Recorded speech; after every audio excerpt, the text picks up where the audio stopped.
East basketball is on the air on FS1. And tonight from Hinkle Fieldhouse in Indianapolis, the Butler Bulldogs host the Golden Eagles of Marquette. Alex Faust, Casey Jacobson here with you, just 3 weeks away for the Big East Tournament. Business end of the conference schedule. By this time of year, your freshmen are counted on to perform like upperclassmen, and we got two of them to show you here tonight. Yeah, Dawson Garcia is still the front runner for me for Big East Freshman of the Year, and remains one of the biggest matchup nightmares for opposing teams because at 6'11", he can score in the post, but he's also knocked down 21 three-pointers on the season. This is a bounce-back game for him. He was held scoreless for the first time in his career just the other night. And then Chuck Harris, he's just a puppy, but he can score, especially from threes. Shooting close to 40% from deep, but he's also tough. In the first matchup, Alex, he lost a tooth on Theo John's elbow, but stayed in the game and scored Butler's next 8 points in that second half and almost gave them a chance to win. What a performance for Harris, and he's been good all season for Butler. We take a look at the starting lineup, sponsored by Jeep Grand Cherokee. Marquette still without Justin Lewis with a leg injury, and after a struggle on Sunday against St. John's, Jamal Cain will come off the bench tonight. Greg Elliott makes his first start of the season. Butler dealing with some injuries. Bryce Enzi unavailable, so they'll go with a smaller lineup. Freshman Miles Tate comes in, and Christian David, long road back or an ACL tear, will get the start for Laval Jordan's Bulldogs. Steve Wojciechowski, another late season struggle for this group. A towel to honor the late John Thompson. Third game in the last 7 days. Marquette team that is on an odyssey, a long road trip. Rare 5-game road trip for Marquette after some schedule adjustments earlier in the year. Bryce Golden against Theo John on the opening tip, and Marquette wins it back to get things underway. Marquette at 9-12 in the season, 5-10 in the Big East, and Butler playing a little bit better last couple weeks, up to 8th in the conference, 6-9 in conference play, 7-11 overall. Yeah, and part of that improvement, Alex, has been the improved play of Bryce Enzi, who's not playing, right? 15 points per game over his last 5 as Miles Tate commits the cardinal sin as a guard, fouling a jump shooter on the three-point shot to start this game. That's not what Val Jordan's looking for. This is a good Butler defensive team, mostly because they're disciplined. Right there, that's the opposite of discipline from the freshman. Greg Elliott will have 3 for Marquette. Tate, a 4-time state champion in high school, South Carolina. And Greg Elliott, redshirt junior from Detroit, heads to the stripe to start the night. Missed his freshman season with a hand injury, and then had ankle surgery in June prior to his sophomore year. So he is at quite the road to get where he is. Comes off the bench for Marquette, usually averages about 15.5 minutes per game. Yeah, this is his first start of the season. And I was talking to Coach Wojo today before the game, and he said, you know, hey, we need more scoring off the bench, and Greg Elliott is a guy who can easily step into the starting role. So now Jamal Cain, number 23, we will see him probably very shortly, a couple minutes here. Jamal Cain's a guy who averages double figures, 10 points, 6 rebounds, but they need a scoring punch off the bench. So this adjustment makes total sense to me in this matchup. Here's Aaron Thompson going to work, and he took steps. Marquette bench, loving it. DJ Carton, we'll talk about him as the evening goes along with the defense. Intriguing matchup right here between DJ Carton, number 21 in yellow, and Thompson, number 2 in white. Thompson is one of the best defenders that you'll see at the point guard position in the Big East and in the country. He's got a big-time assignment, though, against Carton, one of the best athletes you'll see. Elliott picking up his dribble, and there's Dawson Garcia. Struggled his last time out, but he can be dynamic. Rainbow floater goes for Kobe McEwen for his first 2 of the night.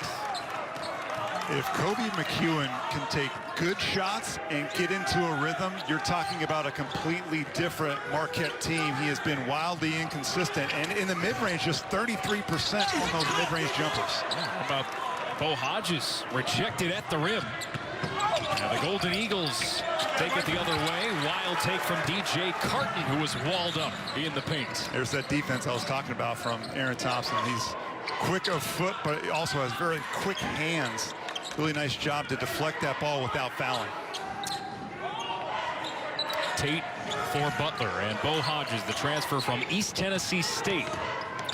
Off the ball fake, driving, Stopping low post, feeds it back out. And Butler, as they usually do, take most of the shot clock. This is in and out from Aaron Thompson, but we'll go back to the Bulldogs on a second look.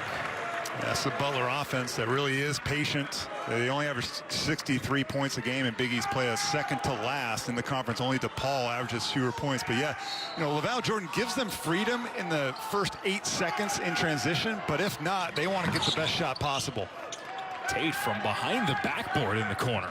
Deep. Misfires from 3. Carton, his pass taken away. It's been an issue for Carton is turnovers. He averages 3 a game. It's amongst the highest in the conference. He's got to do a better job of taking care of the ball while still staying aggressive. Well, he could be spectacular when things are working. It's still a work in progress. Sophomore from Iowa. There's Golden. Spin move in the paint. Gets it to go off the glass. 2 of the more physical, rugged guys, Bryce Golden and Theo John, battling down low, and that time Golden gets the better of him. But look for, they're going to get a movie screen on Theo John. This is, I was talking about him being physical. These guys love contact, both Golden and Theo John. They don't shy away.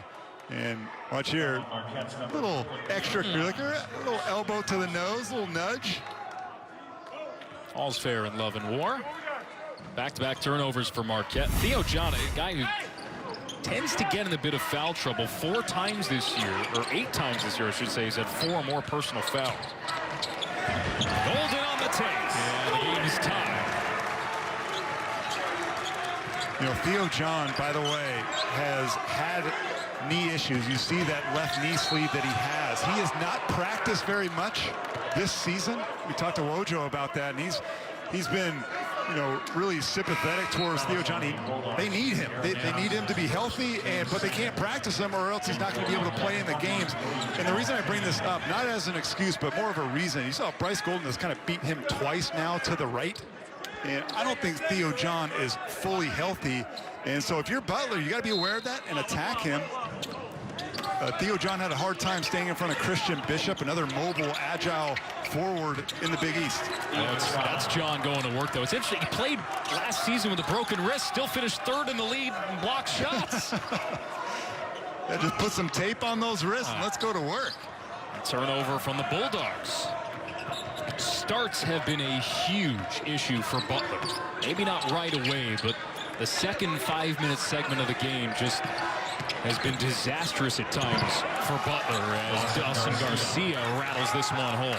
See that he finished that with his right hand? Dawson Garcia is a left-handed player, left-handed shooter, and that showing his dexterity. He can go either direction. That was impressive. Garcia 0 for 6 from the field. No points at 27 minutes last time out. Christian David off the mark from 3. Jamal Cain the rebound for Marquette. Yeah, speaking of Dawson Garcia, I think he got a little shell-shocked in the first few minutes of that game, Alex. He went against Ike Obiagu from Seton Hall, who blocked 2 shots in the first 7 or 8 minutes of that game against Garcia, and he kind of looked like a deer in headlights for the rest of the game. Here's McEwen slicing his way through all the traffic, and then lost the handle as he went up with it. On the deck, picked up by Golden. And that is kind of McEwen's season in a nutshell. Have moments of brilliance. Just a little mistake here or there. Hodges unable to make him pay on the other end. Still a really nice shot for Hodges. Yes, it doesn't go down, but that's what they need from him. He is probably the best all-around athlete on the team and a guy who can create a shot offensively for himself and for others, and is excellent attacking downhill when you give him a half step. And Thompson is on Dawson Garcia down low. They can't get it to him, though, because Thompson's fighting him off. Garcia here with a catch, and it's fouled late in the shot clock. Bit of a bailout after a strong defensive possession. Garcia getting it done both ends of the floor, Casey. Yeah, that's only his 11th block on the season. This is where you know he can get it done.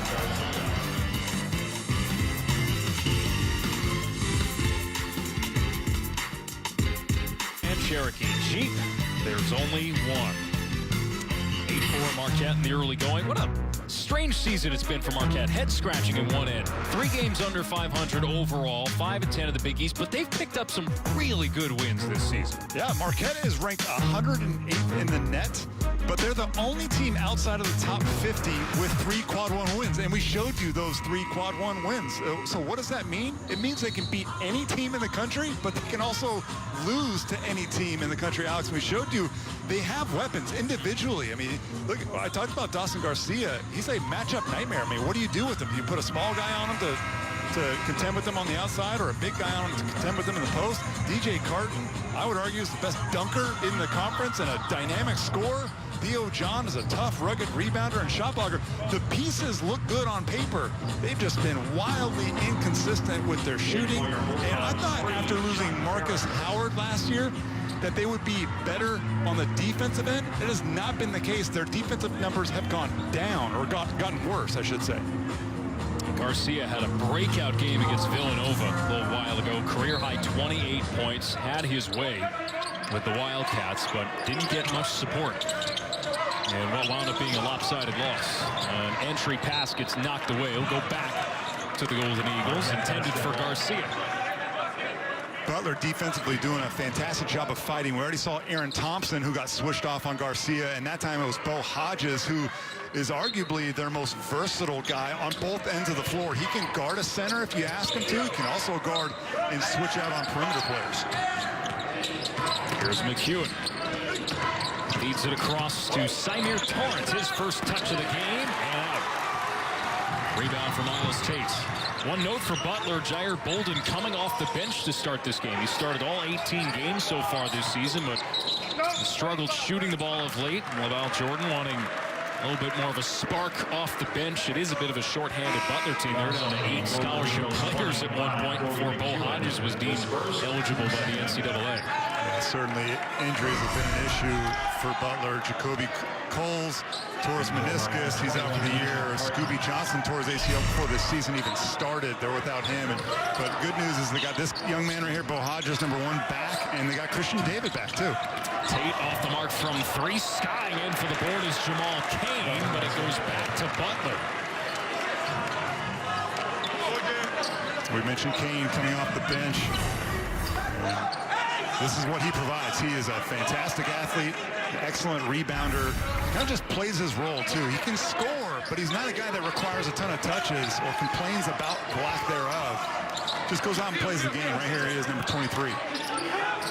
Butler has all 4 points from Bryce Golden. The rest of the team 0 for 6 from the field. Chuck Harris dials up a 3 to end that drought. And Butler's within 1. When Aaron Thompson is in the corner, he's a point guard. When he's in the corner, he is going to be a back cutter. And right there, he got the pass, and then he became a facilitator. Everybody stared at him, and he got the ball to Chuck Harris. Cain, off the heel of the rim, comes back out to John Michael Malloy, the bench player that Butler's used to get a spark. Here's Harris on the reverse, couldn't get it to drop. Here's a nice finish, just didn't get the roll. Meanwhile, it's Carton off the mark from 3. Neither team exactly efficient offensively right now. Hodges throws this away. That was a beautiful kick-ahead pass, too, and Bo Hodges kind of wasted it. He left the ground with really nowhere to go. He didn't know if he wanted to shoot it or pass it. You learn that in 3rd grade when you go to basketball camp. Never leave the ground if you don't know what you want to do. There's an example. Entry feed to Garcia, surrounded by white jerseys, and gets clipped.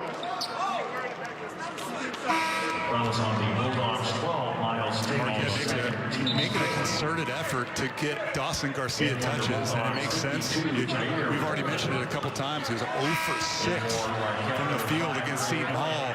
And not that Coach Wojo is worried about the confidence of his young freshman. He actually mentioned it. He said he has a really great attitude. He's not a guy that gets too high or too low, talking about Dawson Garcia. And that serves him well, you know, bounce back opportunity games like this. Oh, nice tip in. Play drawn up out of the inbounds pass, and Jamal Cain knocks it in. Meanwhile, Jair Bolden checks in for the first time today for Butler. He's number 52 in white, bottom of your screen. Fantastic shooter. Harris. Got the floater in the paint off the spin move, missed the rim. Here, if you're not looking at the ball, just throw it right past his ear hole. That was well done. You got to make sure that you get eye contact, right? You don't need to say any words, just the eye contact is enough communication to let that play get through. Thompson gathers. This is where he plays out of the corner. He's going to back you down and become a facilitator. He plays the point guard position so unorthodox. Rare three-point try. Skips off the front of the rim, snared by Carton. Only his 5th three for the season. Elliott, meanwhile, splashes one in on the other end, and it's a 13-7 lead for Marquette. So the adjustment that Marquette made has certainly paid off. Greg Elliott has been aggressive from the jump, and now they insert Jamal Cain, who's already made his presence felt. Looks like a little bit more consistent effort sustained here from the Golden Eagles. Can Butler find ways to score? It's been a problem this year, getting off to such slow starts. Again, a mismanaged offensive possession. They're now 1 for 7 from the field, their last 7 tries. And a turnover here, giving Marquette a look to build the lead. Carton off the drive. Floater wouldn't go. Rebound pulled down by Malloy.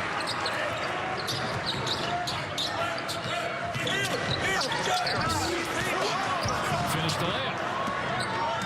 That too has been an issue, and Val Jordan talking to us yesterday about that. They missed too many layups.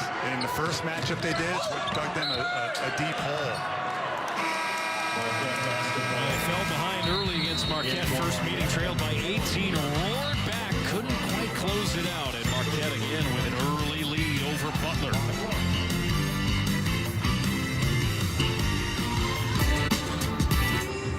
Butler's offense has struggled a bit, but on this possession, they got it right. This is Bo Hodges dribbling down the lane. Now watch Aaron Thompson. He's not going to stay in that corner. He's going to back cut, and then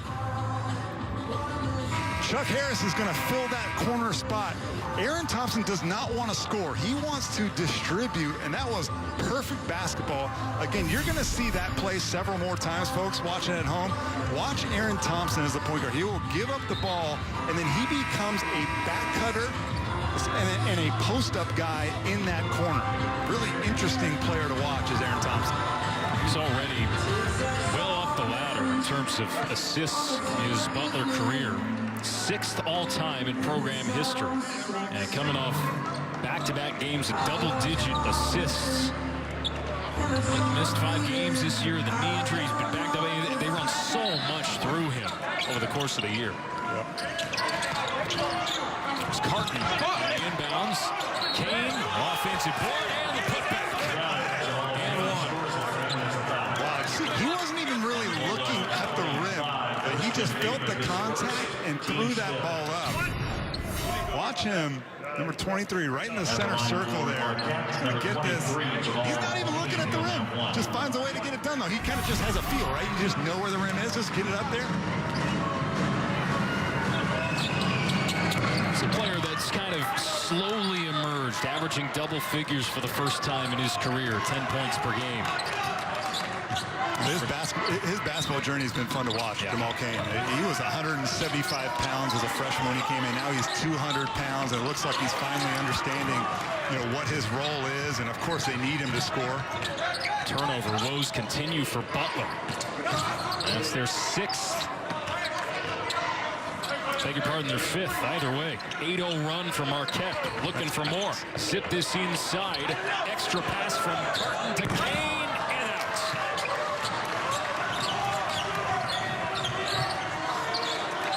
Greg Elliott had a wide open layup there.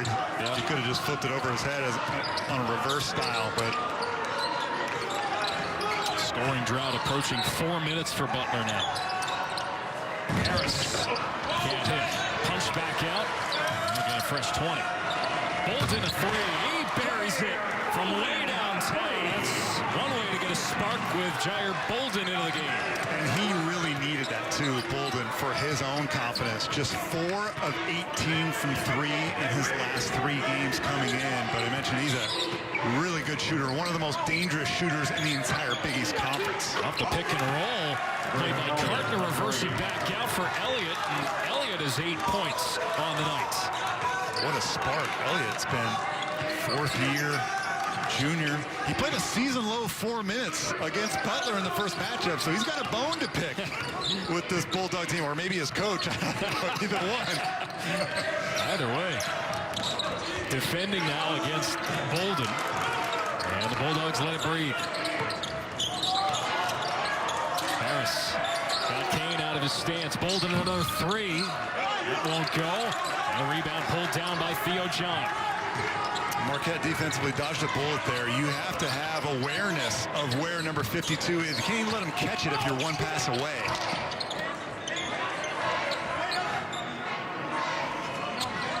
Elliott's been the hot hand. They get it to their big man, and John is met at the rim, drawing the contact.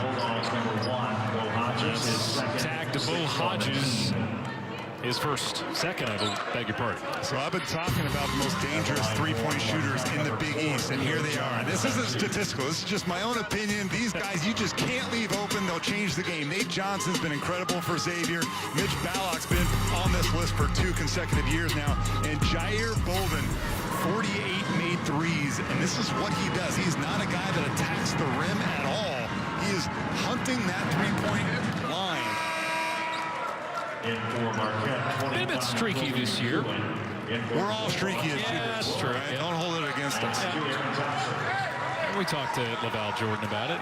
Human nature to start thinking about it, especially when you haven't been scoring as efficiently. But still top 5 in the league at three-point makes. I think he'll be super important for this team in the Big East tournament in a couple weeks to have that kind of presence. Whether he starts or comes off the bench doesn't matter. Yeah. If you don't have multiple shooters on the floor in basketball, it is difficult to run offense. You become predictable. You can't stretch out the defense, and you don't have driving lanes. So as Golden hits a mid-range jumper, which is about his range right there. But if you don't have shooters, it's tough to drive. It's tough to post up. It's really tough to do anything. Mid-range Shea ends a 13-3 run for Marquette. Oh, man, Martin. Strong finish. He gets into the game with his first deuce. You don't see a lot of guys bulldoze Aaron Thompson to the rim. I mean, he's a strong guy right here. He wants to get him back. A little revenge in the post, maybe. Bolden. Heat shot. As Golden goes back up. Foul on the floor, I believe, and it's on Theo John. It's his second. Watch here. Just putting his shoulder into one of the best defenders you'll find. DJ Carton and Marquette still got it rolling.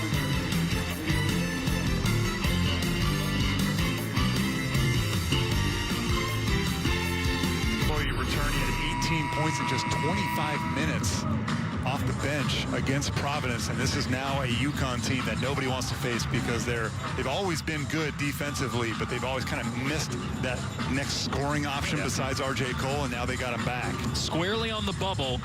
Gut feeling right now, does UConn make the tournament? Oh, in. If you're telling me that Bouknight's going to play for the rest of the season, in. I mean, he is a lottery pick scorer, a guy that could average more than 20 points per game from here on out if he plays a lot of minutes, which he will. All right, so here's Bryce Golden at the free throw line. 6 points, now 7 with that free throw. The rest of the team has just 6. Butler has got to find ways to score facing another early deficit here.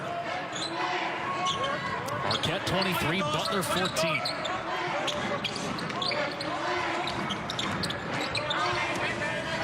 DJ Carton.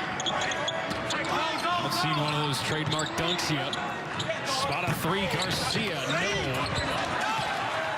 And the Bulldogs have the rebound. Jamal Kane, great effort, try to tap that back out. Bolden a 3, off the front of the rim. It's a zone miss after it was tapped back out by Kane. Golden spinning at the low post and puts it in. What a start for Golden, who has 10 points. I'm not sure he jumped more than an inch off the ground on that one. He looked off balance, but he took the contact from Dawson Garcia and flipped it up and in. The Golden looks really good in the first few minutes here after the first break. Season high is 19, Mike. Kane, double team baseline. Garcia takes it himself and drains it. 5 for Garcia, and the lead back to double figures for Marquette. One of the most difficult things to guard in all of basketball is a big guy that can shoot it from deep. He puts so much pressure on your defense. They call him a stretch big. What does that mean? Stretch 4 or stretch 5? It means that you make the defense stretch away from the basket. So difficult to guard. Garcia guarding Golden now. Golden's first miss of the game.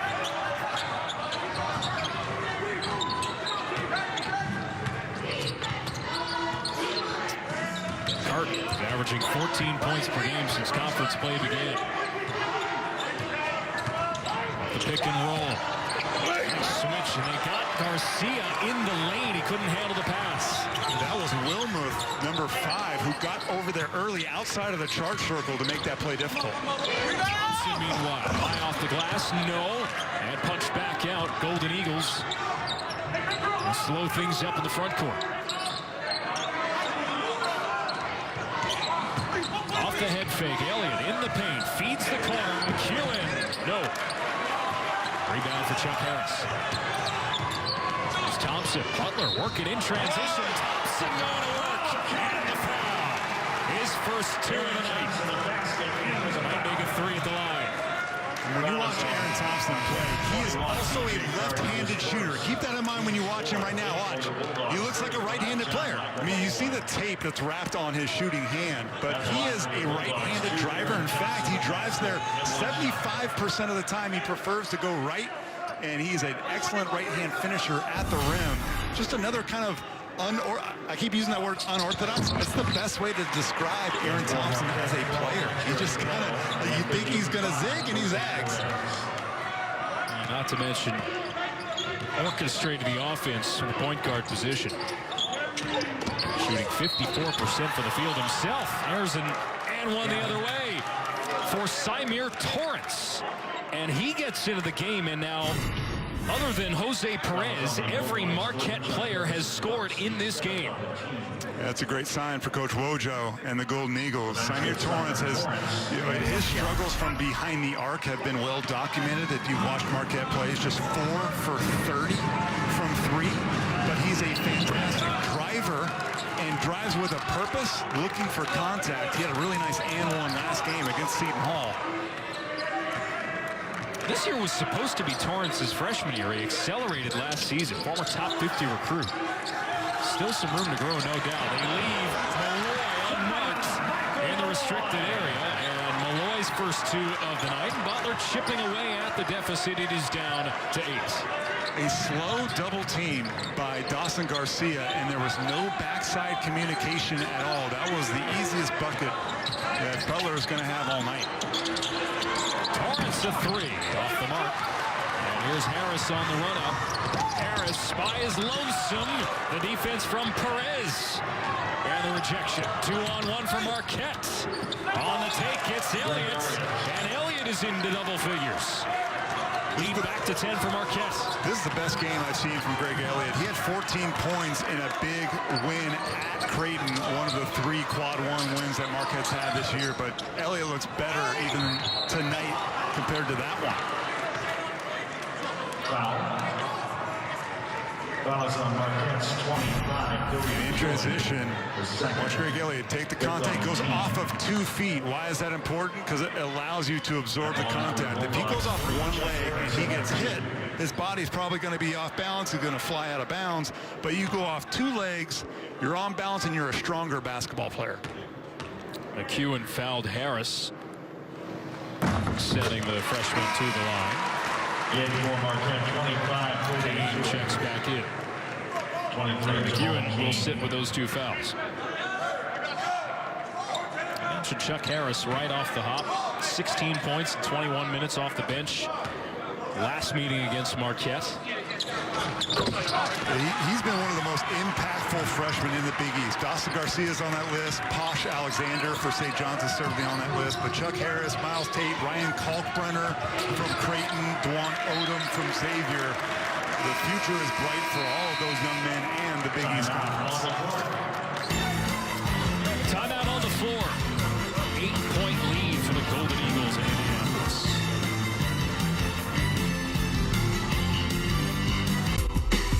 Black History Month, spotlighting some of the coaches in this league. And I think as we go through here with Ed Cooley, LaVall Jordan, Mike Anderson, Patrick Ewing, the sense of history for this league and for, I think, understanding the big picture here. We've talked to LaVall a couple times. Obviously this year honoring John Thompson. And knowing the sense of place for this league and the history that is conferred down the generations.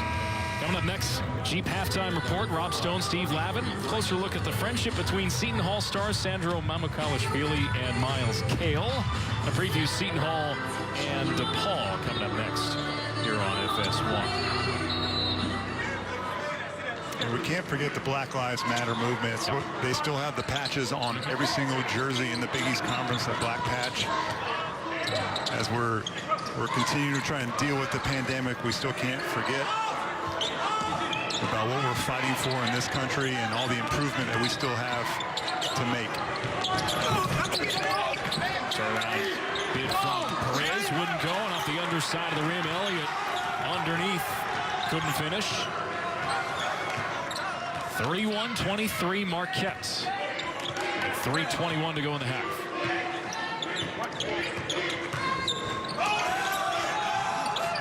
Harris, entry pass. Golden's been the leading scorer for Butler. Did he take steps? I think that's an offensive foul. Yeah, it is. Good call.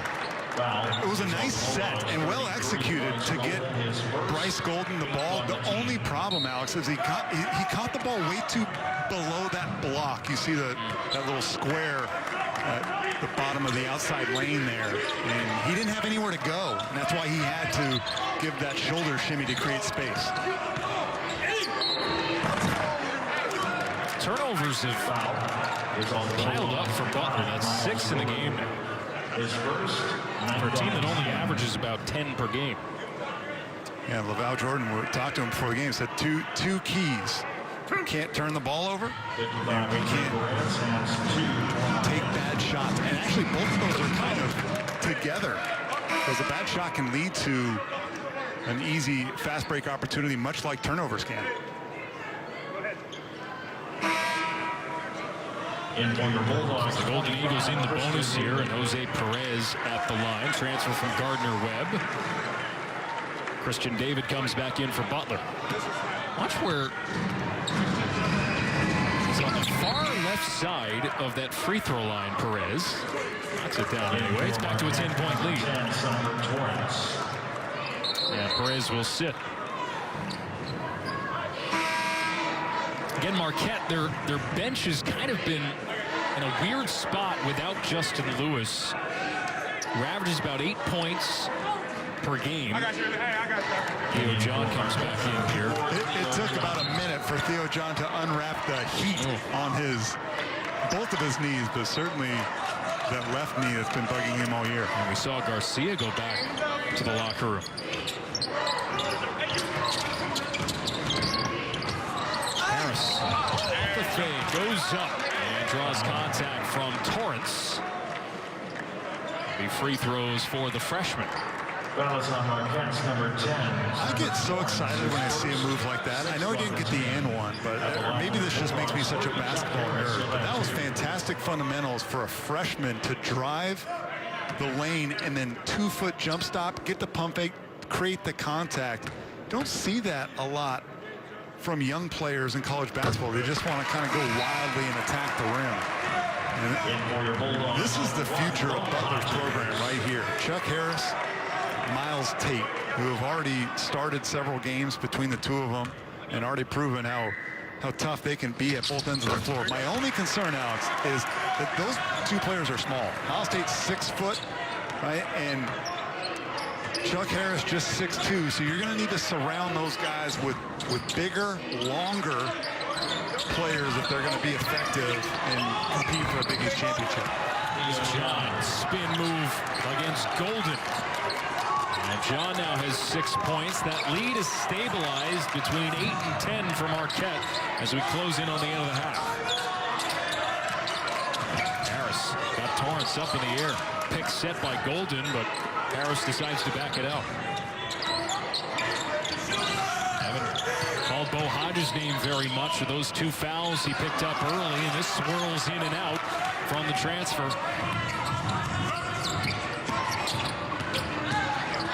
While it is Carton at the finish.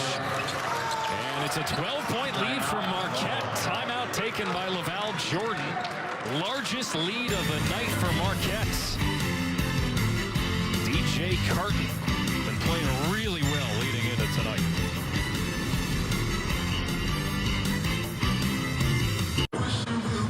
Point lead for Marquette. Timeout taken by Butler with just under 2 minutes to play. Golden Eagles led by Greg Elliott. His first start of the season. 10 points for Elliott. Just saw Carton with the finish there, chipping in with 4, but depth from Marquette on display here, and a great start from Elliott as he gets his first nod to start. That's the way to respond. Of course, he wants to start. He's been content to play the role that his coach asked him to, but then he said, oh, you want me to start? All right, here I go. I'm going to be aggressive from the jump, and he has been. This is a balanced offense for Marquette. They have 6 guys that average between 8 and 13 points per game. Thompson on the drive, knocked down Carton. They'll give it a defensive foul. Just a brush screen is what you call that from Bo Hodges there. And that was just enough to give Aaron Thompson a half-step advantage. Really nothing that DJ Carton could do. Get out of the way, maybe. Free throw wouldn't go. So with Thompson missing the front end and the Golden Eagles picking up the board, a chance to grow the lead here. Free throws have also been an issue for Butler. They don't get there enough, only 16 times a game, and they're just 62% from the foul line when they do get there. The second worst in the conference behind Xavier. Chris Kane going around Wilmoth. Tried to scoop it in, got hit late. Fellas on the Bulldogs 5. Miles Wilmoth is This second. is just bad defensive footwork. Wilmoth is a power forward who's having to guard a shooting guard in Jamal Kane. It's tough for him. He's got to use his length. He's a really long, great wingspan. You got to use it to your advantage. Take a step back, have a hand up, and make the defense beat you from over the top.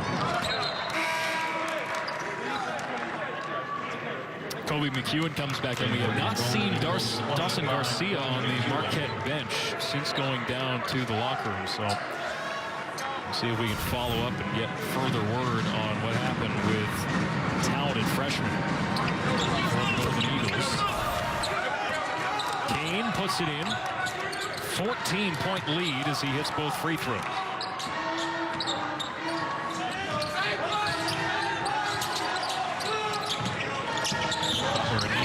Scoring fast. Hodges. And Wilmoth backs it out to Harris. Bo Hodges, number 1, yet to make a field goal in the first half for Butler. Harris heaves a 3, came up well short. 1 and done for the Bulldogs. And Casey, their halftime deficits have been, they've had to come from serious deficits. Last 4 games, 18, 8, 12, and 14. Yeah, that's not great. And I asked about Jordan about it as Theo John just drives right behind Bryce Golden. Hardly any resistance there at the rim. Marquette extends this lead. I asked about Jordan. I said, look, if you knew what was going on, you would have fixed it by now. So he's searching for options. Definitely is one of the reasons why he brought Jair Bolden off the bench. Try and give them, maybe a sustained effort offensively. Bolden unable to finish. John walling him up. And this to take nothing away from what is a much-needed Good first half offensively for Marquette. They've lost 6 of 7 coming into the day. The only win against Butler in that span. Heat from Elliott. Off the mark from 3 as the half comes to a close. But 41 points for Marquette in the first half, led by the 10 from Greg Elliott in his first start of the season. Physical as you might expect between these two, but it is a 16-point lead for the Golden Eagles at halftime. Indianapolis Sheep halftime report is coming up next.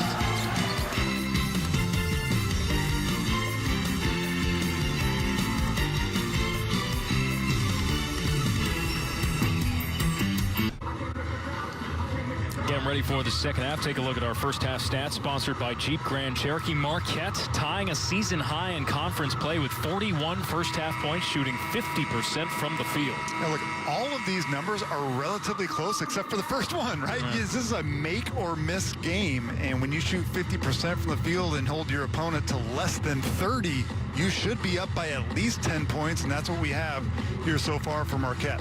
We saw Dawson Garcia come back out to take warm-ups right before the half. A couple fingers taped up. We're presuming, just based on, we have no information otherwise of what work was done when he went down the tunnel into the Marquette locker room, but at least good for the Golden Eagles to see him back out there. Yeah, you can see he's moving his fingers. He's giving his teammates low fives, and it's his non-shooting hand. Dawson Garcia is a big lefty, and that tape is on his right hand, so that's good news. It shouldn't affect his shot. He had 5 points, including 1 3-pointer in that first half, but did you notice that he had 0 rebounds? They're going to need him to contribute on both ends of the floor, him and Theo John. They got to be able to patrol the paint and come back and crash the glass. A good chunk of Butler's points in the first half came off second chance opportunities. They had 6 offensive rebounds and at 10 second chance points. One and done though here from Thompson to start the half. 41-25 Marquette, looking for the season sweep over the Butler Bulldogs.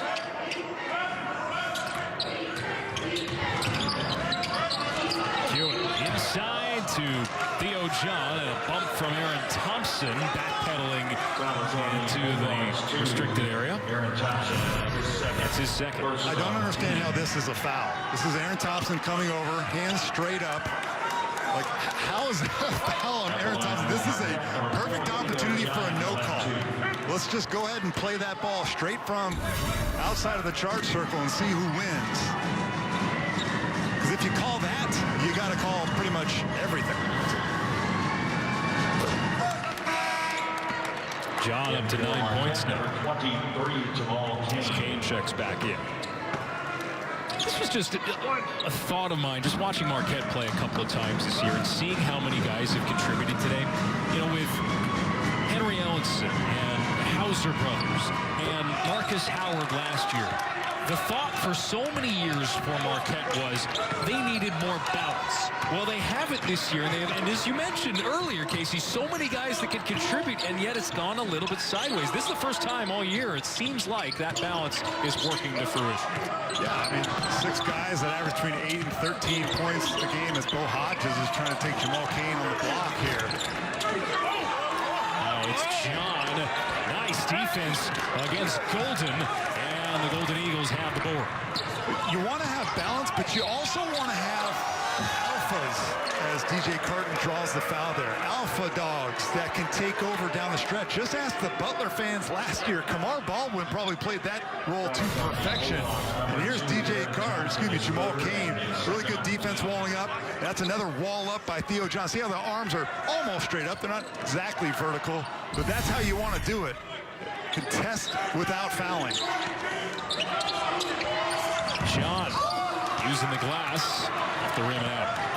But to go back to that point, Alex, like, you want offensive balance, but you want a guy who you trust can get you a shot, create a shot, especially at the end of basketball games. That is wildly underrated as Bo Hodges hits a mid-range jumper. To your point about Baldwin, he led Butler in scoring 20 times last year and had a penchant for clutch makes. Had the buzzer beater over Xavier, regular season finale. Perfect example. He was definitely the most clutch player in the Big East. Miles Powell was also there. You know, this year in the Big Ten, if you've been watching Big Ten hoops, Iowa Ayo Dosunmu is not only a National Player of the Year candidate, he is the most clutch player in college hoops. And, you know, when it's close, they just give him the ball. They hardly run any plays, maybe a ball screen for him, and he's going to get a good shot. Of course, he's not going to shoot 100%, but he gets good looks. It's a takeaway from Tate. And again, Butler having trouble converting on rebounds. They're having trouble. On layups, rather. Yeah, they're really having trouble converting on layups. They were just 3 for 8 at the rim in the first half. And I don't know if you would categorize that little runner as a shot at the rim, but it was certainly an open look that was close to the basket. Garcia, that's his first look off the rim. Just keep an eye on him as the half progresses.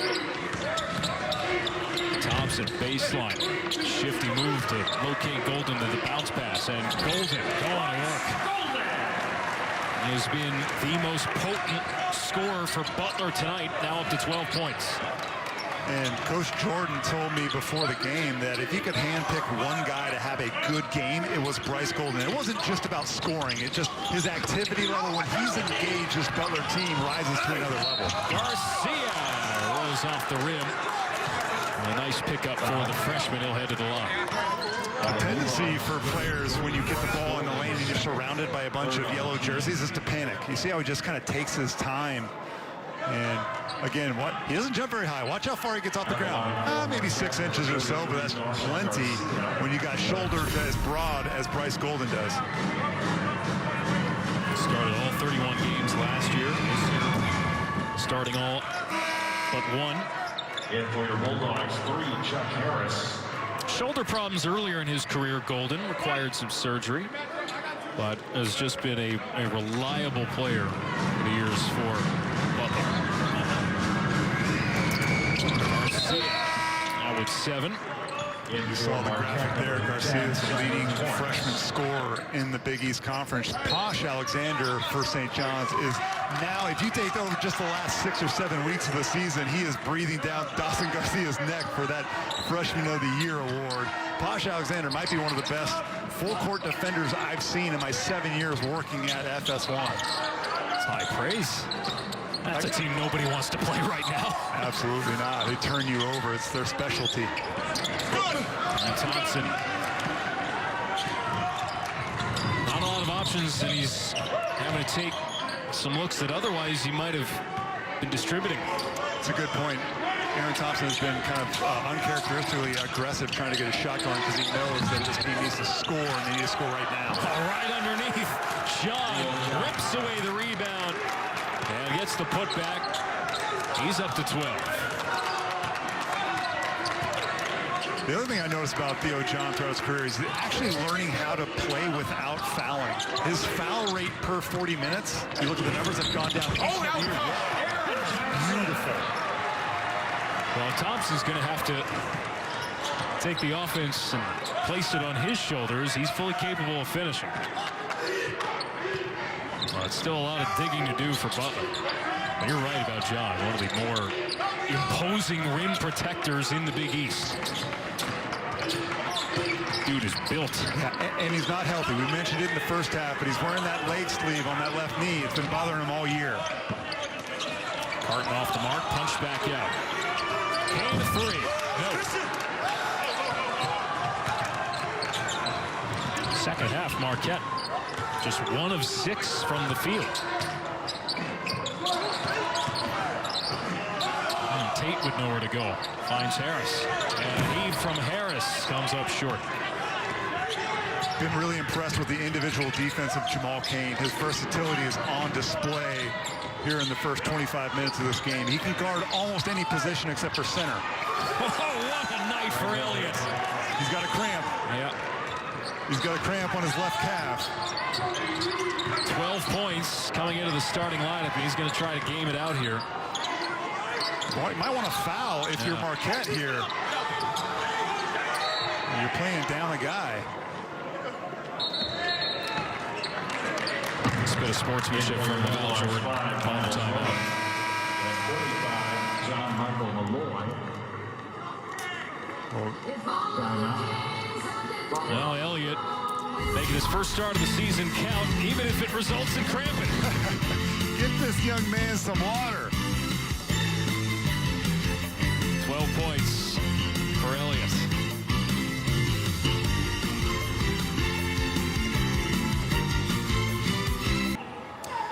Greg Elliott rapidly approaching his season high in minutes played, already 21. His season high is 27, cramping up after this make. Yeah, he's just not used to playing this. In the first matchup, he had a season low 4 minutes, but Elliott's been fantastic. We hope he's okay. He's getting some work done during that break and also getting some fluids in his body. But Greg Elliott in the previous 5 games scored 10 points combined in those 5 games. Tonight, he's got 12 points, 4 boards. You see the numbers right there. What a response in his first start of the season. Marquette, their 3rd game in 7 days. Steve Wojciechowski's talked about and the mix that they've got going in terms of their personnel. And you had a conversation with him earlier about what they want to do in terms of setting that personnel down the stretch. Maybe Elliott is a guy who's flown under the radar, can contribute for them. I mean, this isn't a deep team, and Coach Wojo knows that, but like maybe a team that is super deep this year besides Gonzaga and Baylor. Everybody else is kind of struggling, right?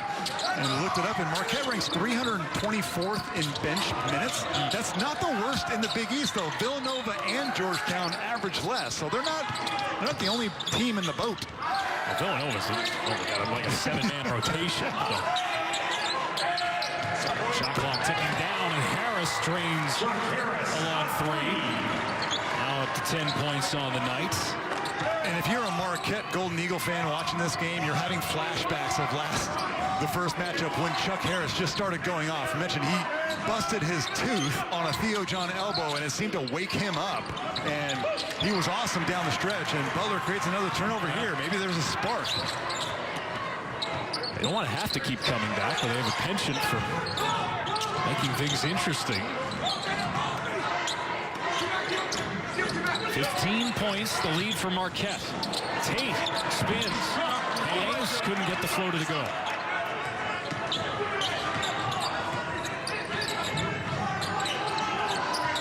Butler is a team shooting just 32% from the field tonight.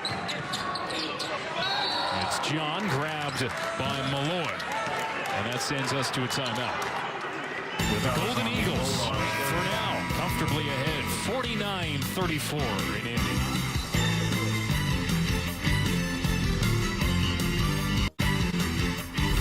Big East basketball is sponsored by Jeep Grand Cherokee. Jeep, there's only one. 15-point lead for Marquette over Butler. We take you back to February 2nd in Milwaukee.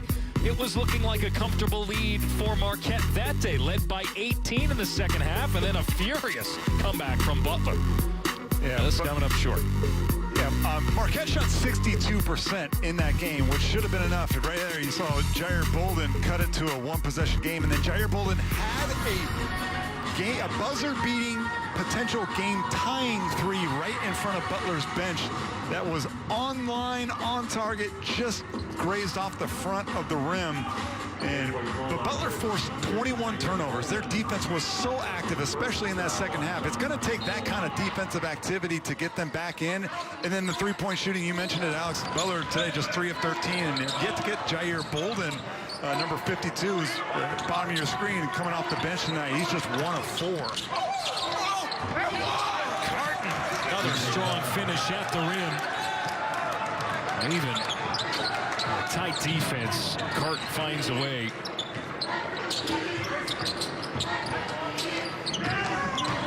If they're going to start climbing back, they will have to hit threes from somewhere. They hit 7 of them in that comeback effort.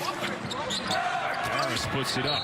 And as he tries to go for the rebound, it's off his hand. And it goes out back to Marquette. We've been talking about LaVall Jordan's team and just how used to coming back from these deficits, but you don't want to make a constant habit of it every single game. Even though they're at home, Hinkle doesn't have quite the magic that it's had in years past because there aren't enough fans. McEwen in and out from 3, goes back to Marquette here. I'll tell you what, this Marquette team, they were in need of a bounce back themselves. Losing to Seton Hall, 51 points, played decent defensively, but just could not score. 30% shooting, just 3 of 25 from deep. John off the mark with a hook shot. It's a good point. Marquette, struggled with slow starts just like this Butler team. In 9 of Marquette's 12 losses, they've trailed at the half. But this time, they got it going early offensively, and their defense has really picked it up, though. Their defense has allowed them to kind of breathe easy on the offensive end. Extra pass, Kane, straight away. And the lead is 20. 3 Marquette players in double figures. John, Kane, and Elliott. Thompson gets fouled hard and hits the deck hard. He's in pain.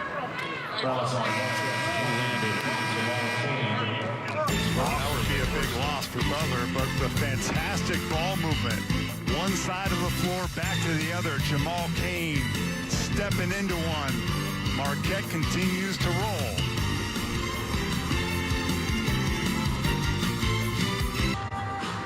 Let's take you back to what just happened here to Butler point guard Aaron Thompson. So there's a drive. There's not a lot of contact here. I actually don't think this is a foul, but watch him fall on that left hand right there. That thumb, it's already wrapped, and he is a left-handed player, so it is his shooting hand, and obviously he's in a ton of pain there. They unwrapped that, and you see right now, he does not have any tape or anything on it right now. This has been an injury-plagued campaign for Thompson. He's had to do a lot, no doubt, just based on the personnel that Butler has. Injured his knee early in the season, then jammed his hand last month. Been playing through that last couple weeks. Yeah, what's interesting, I mean, obviously he's really a tough competitor and the leader of this team. But what's interesting about it is he actually prefers to drive to his right hand. He likes to finish with his right hand at the rim. So obviously he's in a lot of pain. He's going to get it rewrapped. I expect him to come back out. But it is interesting that he can play with a bad shooting thumb better than most point guards, I think, in the country can do, just because of how he plays and how he operates. He's been played one-handed for earlier this season. So he's replaced by Christian David to take the free throws as he gets attention and gets that hand rewrapped on the bench. Christian David making his first career start tonight. Road back for him. ACL tear last January, wasn't available to start the season. Made his season debut January 30th. They're saying he can't come on the floor at the moment. Got to wait at the table first, so Miles Wilmoth will come into the game. He's got to shoot the free throws because it was Aaron Thompson that got fouled on that shot, and if he's not available to shoot.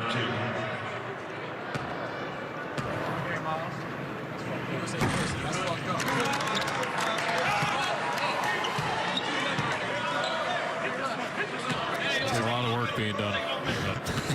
I've been there before, not exactly with my left thumb, but my Achilles, my knee, you get all that tape, and the trainers do some big-time work. They're the men and women behind the scenes that help these young men perform even when they're not at their best. Carton travels here. Wild drive to the rim. So that play that we just saw is actually one of their favorite plays that they run for DJ Carton. It's a fake dribble handoff, and you will often see him finish this with a thunderous dunk, but really nice job. Look at that wall up there from Bryce Golden, not allowing DJ Carton to unleash a hammer. He's done that a number of times. Oh, yeah. He's the best dunker in the Big East Conference. I actually don't even really think it's that close.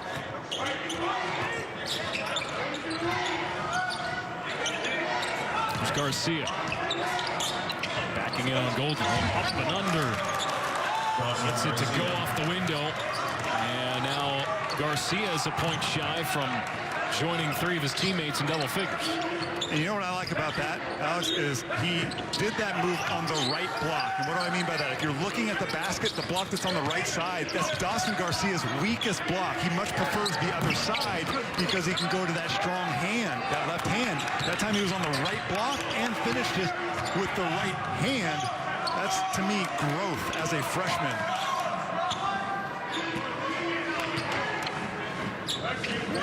Well, this is certainly the most complete performance you've seen from Marquette in a little while here. Garcia against Bolden, walled up. Garcia going back up, draws the foul. And we're going to take another look at the right block attack from a possession ago.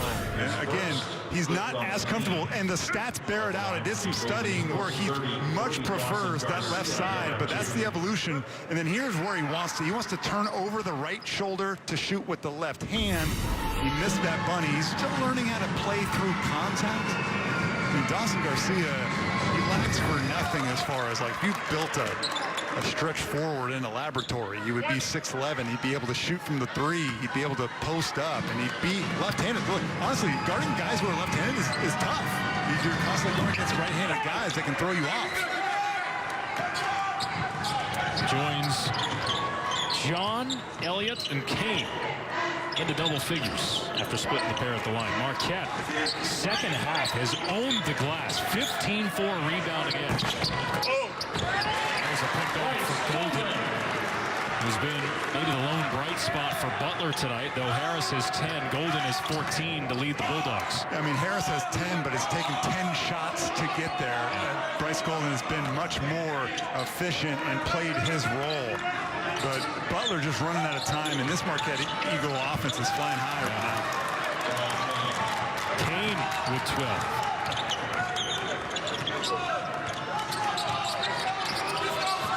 59-36. Well, based on the way that Marquette had been playing the last couple games, this on paper had to make these to be a little more competitive, but they have just run away with this one. And that right there was a great offensive possession for Butler. They just can't make open shots. I mean, that was Miles Tate. He's 0 for 5 tonight, and Butler as a team, three-point shooting has just been awful. 3 for 17 are the Bulldogs in their home arena. It just, and you know, Aaron Thompson not healthy with that thumb. He's still on the bench getting taped up. I don't know if we'll see him actually. If this lead keeps getting stretched out, I'm not sure if Val Jordan's going to put him back in the ballgame.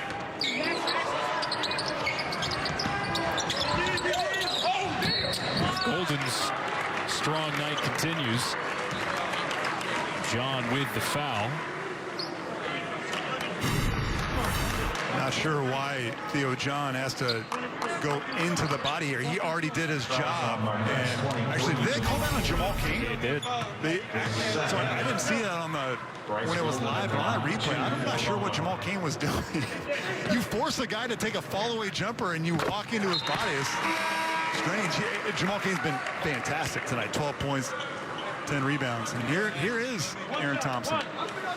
In for your Bulldogs, 2, Aaron Thompson. You'd be hard-pressed to keep him off the floor, let's be honest. Based on his track record. Yeah, he probably just went over to Coach Jordan and said, put me back in. What's Coach going to say? No? Exactly.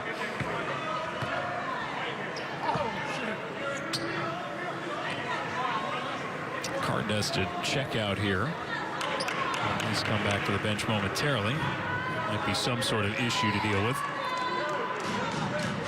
Usually if you're bleeding, yeah, that's what it is. Oh, that always stings. Yep. We feel you. We feel you, DJ. It's always those little paper cuts, those little nicks that hurt more than they should.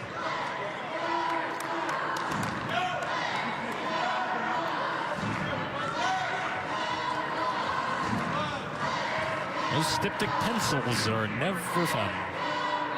59-38. A bit of pressure from Butler up court, but no relent.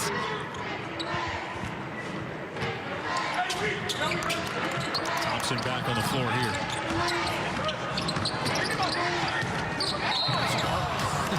See it. Harris came together. Harris basically tackled him. When you're in the post, there's a saying that the low man wins. And watch how low he's almost basically dribbling on the floor, and that's what causes Chuck Harris basically fold like a paper, as a paper over the top of DJ Carton.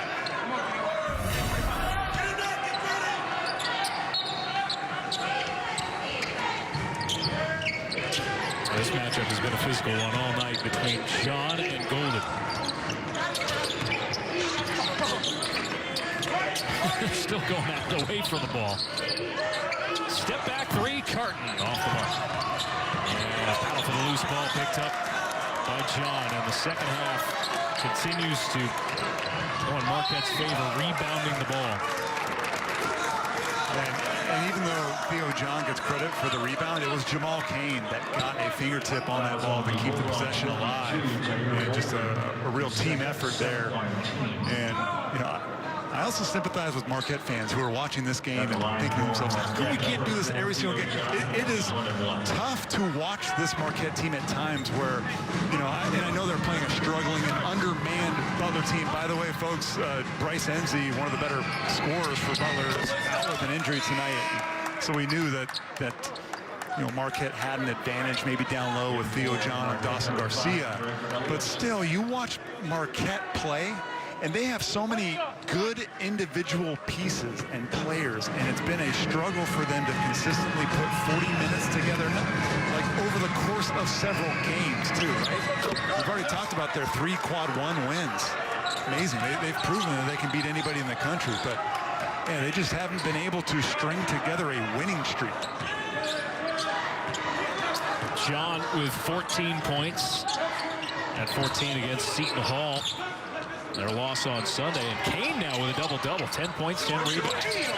As Harris splashes in three, you highlighted him at the beginning of the day. It's certainly the future for Butler, but in terms of the present, it is a 20-point lead for the Marquette Golden Eagles in Indianapolis. We'll step aside.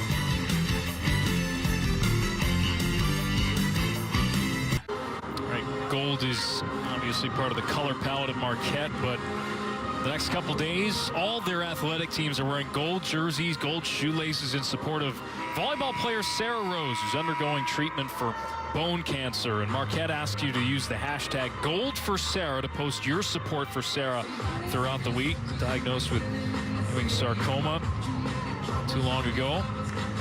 And really tight-knit family in Milwaukee. Their opponent playing volleyball not too long ago also wore gold in support of Sarah. Well, we wish Sarah Rose well and thank her for her inspiration. Keep fighting. Yep. More optimistic people you'll meet, according to Marquette people. John saves this right to the waiting hands of Harris. 20-point lead for Marquette on the road, trying to get off the schneid here. They went 4-4 in their first 8 Big East games. But coming into the day, lost 6 of 7. Meanwhile, Golden is 1 point shy of a career high, up to 18 points this evening. 7 of 10 shooting.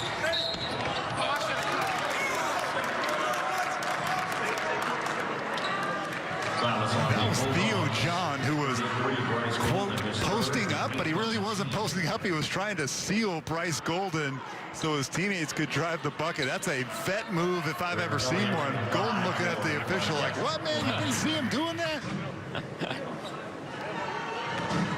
He's got a smile on his face. He knows that he got played by the vet. And they're both upperclassmen.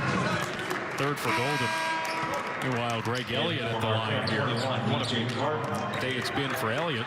He's now 1 point shy of a career high. 13 points for Elliott, making his first start this season. And you have to wonder now for the rest of the year. We don't have a lot of games left to be played, but obviously for Marquette, every game right now is a do-or-die situation. At least that's how they have to look at it. But you wonder if this is going to be their lineup going forward, right? With the way that Greg Elliott played in that starting lineup, do you continue to just bring Jamal Cain off the bench, who's also been brilliant?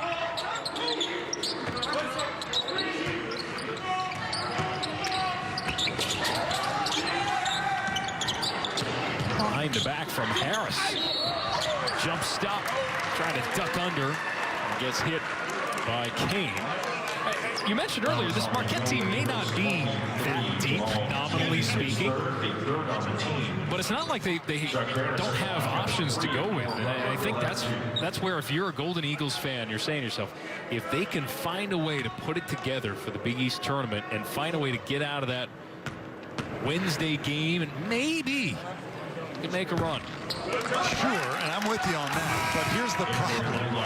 Marquette has not won a semifinal game in the Big East tournament since Steve Wojciechowski has been their coach. They've gotten to one semifinal. That was in 2019, Marcus Howard, right? But they did not win it. So they, like, to me, they have to win. You either have to get to the finals or win it to even have a shot. Well, I mean, beyond NCAA tournament aspirations, if you can get to the semifinal, given the season that they've had, or at least the second half of their conference season they've had, like, they're feeling pretty good going into next year. Obviously, the ultimate goal is to make the tournament. Marquette hasn't won a tournament game since 2013. But they are firing in all cylinders this evening. Another two for Cain. Jamal Cain just has a fluidity about him. Like, he makes that 14 points and 11 rebounds look like routine, like it was easy. As Chuck Harris gets called for travel there. Nice closeout from DJ Carton on that defensive possession. But, you know, Wojo said that when he approached Jamal Cain about coming off the bench tonight, he knew that Jamal, a senior, was going to be like, Coach, whatever you need, I'm all about it. I'm sick of us losing. So if you think it would be best for me to come off the bench to beat Butler tonight, let's roll. Carton lost the handle, gets bailed out by the blocking foul. Thompson is very much a gamer. One of those nights for Aaron Thompson. This is the right call, in my opinion. He is still moving, and he's got to get more square to get that call. Fourth on Thompson. DJ Carton, 21. He'll have a 1-and-1. Carton at the line here.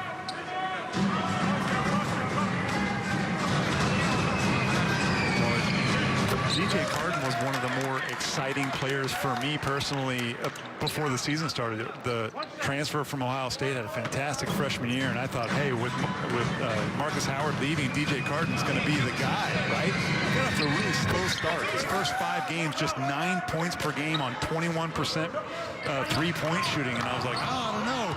But he's been amazing. He's had 12 or more points in 8 straight games since. Transferring in from Ohio State, left the program last January. He's their third leading scorer before departing. And got a waiver to play instantly here at Marquette. And he's going to be valuable to them over the next couple of seasons. Pulls down the board here. I wonder how he views all of his friends and teammates at Ohio State, who is now a 1 seed. Ohio State's ranked number 4 in the country out of the Big Ten and challenging Michigan for a Big Ten championship. And I know DJ Carton is in a better place mentally than he was last year, so good for him. But it's got to be weird, though, to watch his former team just kind of dominate over the last 6 weeks.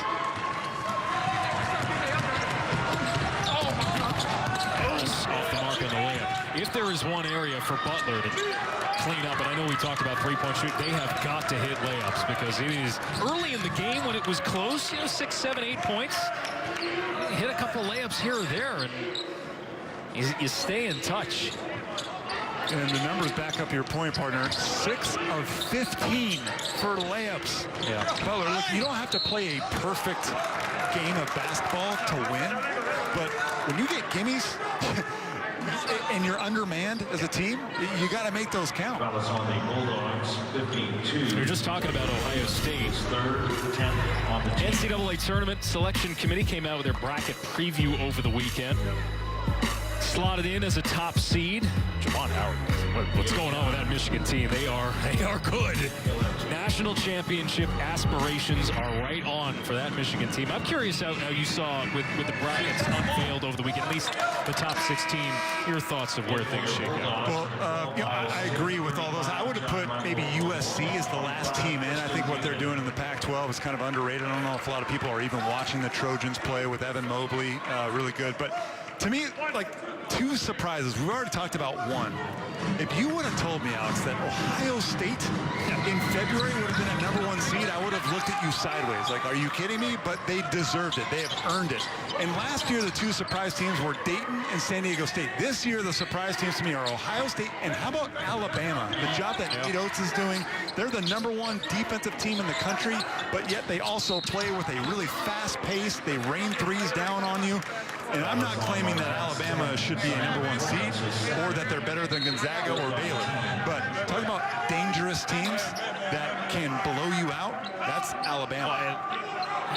Just by virtue of the SEC, and when Kentucky is no good, that leaves a bit of a vacuum. Nobody seems to be talking about Alabama from a national perspective as we get closer to the tournament. Butler takes their final timeout here. And we'll step aside with under 5 minutes to go. All Marquette at Hinkle Fieldhouse.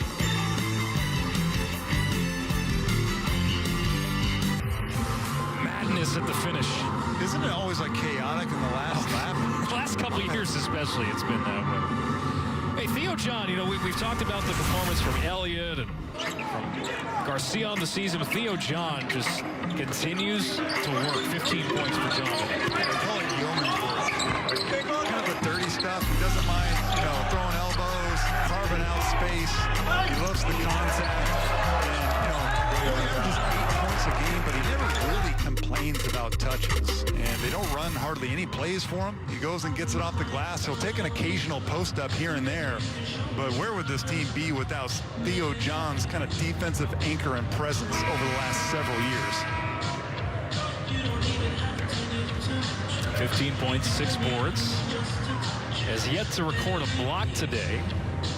Second on the all-time career blocks list at Marquette today. Now, scoring has jumped. I think that's what's notable about Theo John. 5 points per game last year. He's close to about 9 per game now. And averaging double figures his last 5 games. We talked about the foul issues and how that's kind of clamped down. And it feels like it's taken a little while, but his game is rounded into form. He's also improved his free throw shooting out. Yeah. Something that we don't really talk about that much. But last year, 56% at the foul line. This year, above 72% as a big guy. That's great. Butler continues to struggle from 3. 4 for 20 on the night.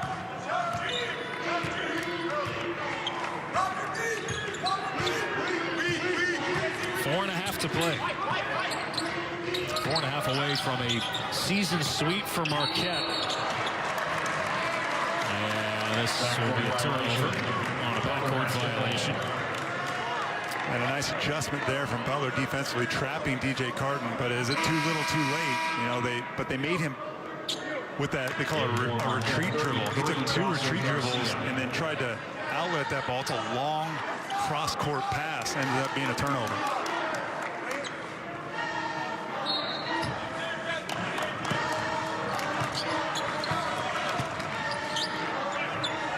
That's the 5th turnover for Carton this evening. The travel here from Thompson. Every time he lands, just thinking about that wrist being taped up. Yeah, it's been a frustrating evening for senior Aaron Thompson. Nothing went right. 4 turnovers for Thompson, 5 points, 2 of 8 shooting. And he's going to be spending the evening icing his shooting thumb.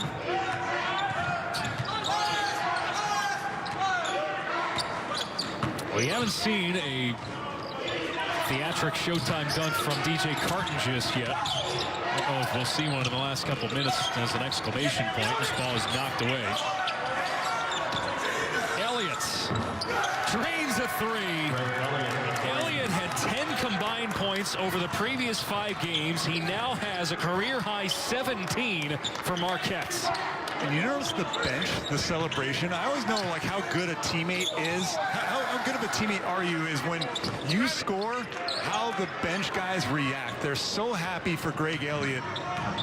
It's not like he's had a bad year. He just doesn't play a lot. Yeah.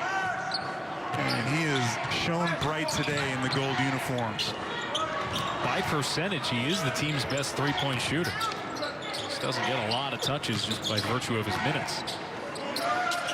And Marquette deep into this game, still coming up with stops and converting in the offensive end.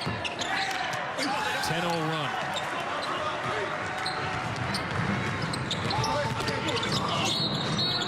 Tace draws some contact.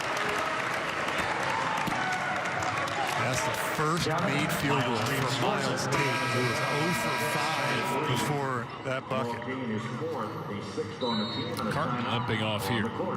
At a timeout on the floor with 2:59 to go. And the Golden Eagles about to get back in the win column.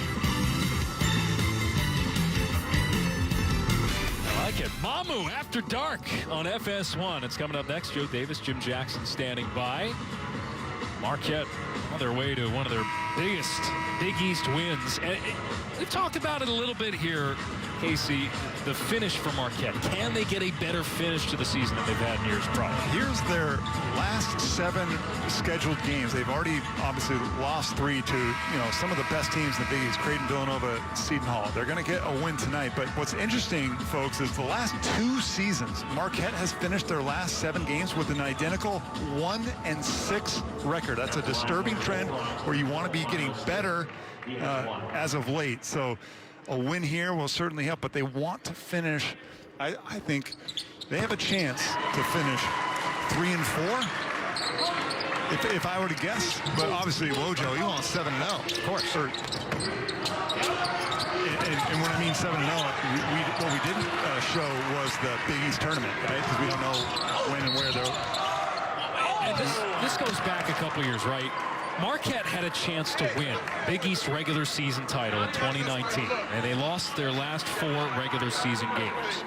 Won 1 game in the conference tournament, then got blown out by Murray State first round of the NCAA tournament. You don't want to call it a hangover effect from some of these years, but last season, different situation. They were trying to play their way in. They were on the bubble for a little bit and had a skid down the stretch. I don't know if that's carried into this year or not, but it lingers, right? When you have a bad taste in your mouth down the stretch in a season, does it linger in the following year? There is no question about it. Look, my freshman year at Stanford, we were a #1 seed in the NCAA tournament, and we flamed out in the 2nd round against North Carolina. And Alex, it was all I thought about in that offseason. But you got to use it as fuel to your fire. And I don't think those 2 seasons are this season and last season are connected, because Marcus Howard isn't here. They kind of had to rebuild this entire roster with new roles. And they looked really good in the first month and a half as Chuck Harris hits a corner 3. But they just haven't been able to kind of really clarify all the roles, who's the best scorer. But injuries have played a role in that too, and the pandemic hasn't helped. There are excuses, many. If you want to find them, there are excuses and reasons why teams are not playing as well as they should. But the bottom line is you got to find a way to fight through it. And look, maybe this Marquette win at Hinkle Fieldhouse can catapult them. And maybe they found something with Jamal Cain coming off the bench and Greg Elliott in the starting lineup. Who knows? Well, we'll see. Coverage begins March 10th on FS1. Back to Madison Square Garden, where things were abruptly ended. 1 half into the quarterfinals last year. That roar you heard was for Campbell Donovan and Mike Parker. Campbell Donovan, player who been on the scout team, former walk-on, grew up a huge Butler fan. tore his ACL last year in a season opener. Feel-good story. His dad, Rick, played at Butler in the late 1980s. Longtime friends with Thad Matta. Mike Parker, another guy who's just working away, grinding away, scout team-wise, redshirt sophomore. That brace that Donovan is still wearing. He's got his shorts tucked into that brace. That's a kind of a fashion statement that I'm unaware of. And believe me, if either one of these guys score, it will get loud in here.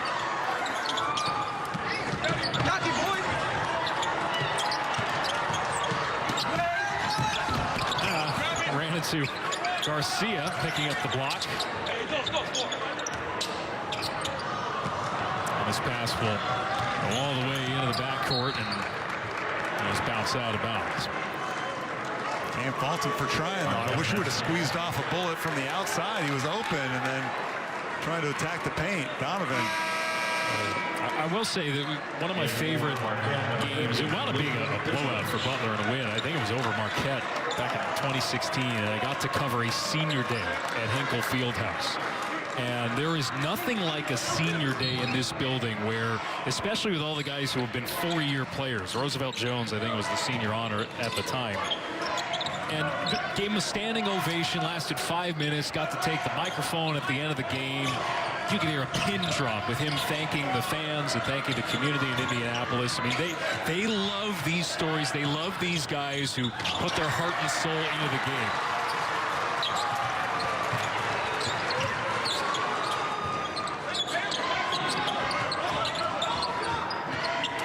Donovan from Fort Wayne, Indiana.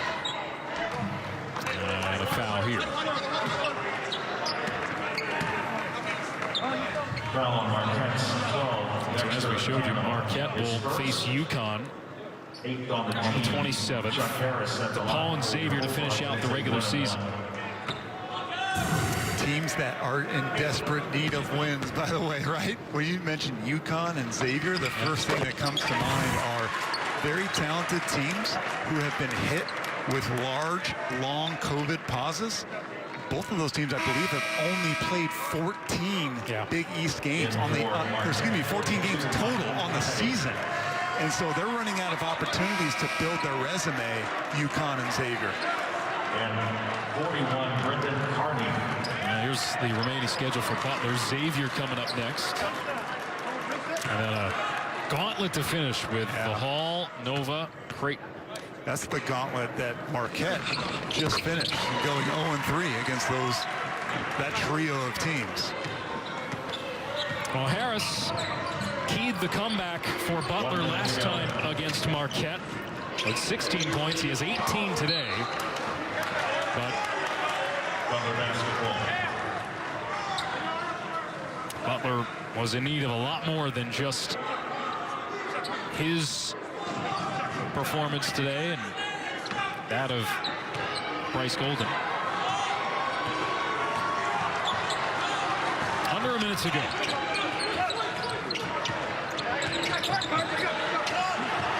There's a heat from Parker.